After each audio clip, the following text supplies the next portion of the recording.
Patience is a fascinating trait that we all think we have until we're stuck in a queue or waiting for the Wi-Fi to reconnect. In my podcast series, I listened to various guests as they shared their most turbulent times, one that really tested their resilience and patience. I've often been told I just have to be patient when it comes to various scenarios. While I actually consider myself to be quite a patient person, I have had some serious tests that genuinely made me feel like I was losing my mind. But I wanted to delve deeper into the subject of patience.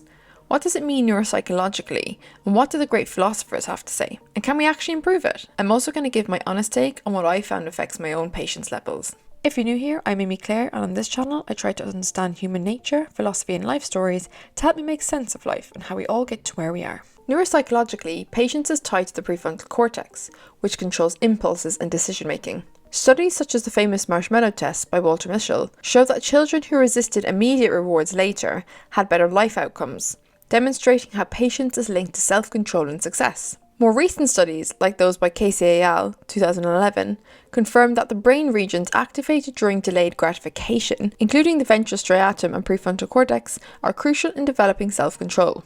Philosophers have been championing patience for centuries, and not only because they had a lot of time to think. Stoics like Marcus Aurelius preach patience as the ultimate life hack. In the Stoics' view, patience helps you keep your cool when things go wrong, like when someone cuts you off in traffic and you desperately want to channel that inner Hulk. Yet the Stoic approach? Breathe, accept that the world is full of chaos, and remind yourself that no one ever looked wise shouting at a steering wheel. Eastern philosophies also offer their take, with Buddhism's concept of shanti, or patience, encouraging us to view our challenges as character-building experiences. Because what's life without a few plot twists, right? The idea is that with enough patience, even a monk dealing with an internet outage can achieve enlightenment. Or at least avoid smashing the modem. Psychologically, cultivating patience has perks beyond saving you from those awkward public outbursts. Studies show that those who practice patience experience lower stress levels and less anxiety.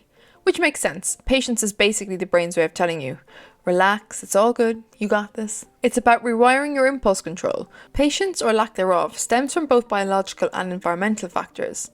Biologically, it's tied to the brain regions I mentioned earlier, like the prefrontal cortex, responsible for impulse control and decision making, but also the amygdala, which processes emotional responses. An undeveloped or less active prefrontal cortex can make it harder to manage those impulses, leading to impatience. Environmentally, experiences in early life, like how we were taught to handle frustration or wait for rewards, shape our patience levels in the future. Cultural influences and stress levels also impact how we develop and express patience. I have personally found that the combination of hormones and emotional intelligence affects my own patience levels. I've noticed that when I let things build up, go a while without journaling or talking to someone, I'm far more likely to become like a toddler demanding chocolate than my inner Buddha that I know that is in there somewhere. During my period, my alter ego, Period Patricia, may come out and say hello and ruin other people's day as well as my own. Furthermore, I have found that going down the victim mentality route, which is somewhat encouraged in today's times, can obliterate all levels of patience. I know that this has come to be when I catch myself saying, it's not fair repeatedly, and feeling those self-loathing episodes approaching. But in the end, some of us, I guess, are blessed with better brains and foundations that help improve our patience.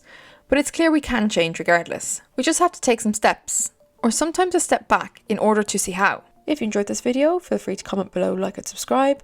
Other than that, I'll see you in the next one.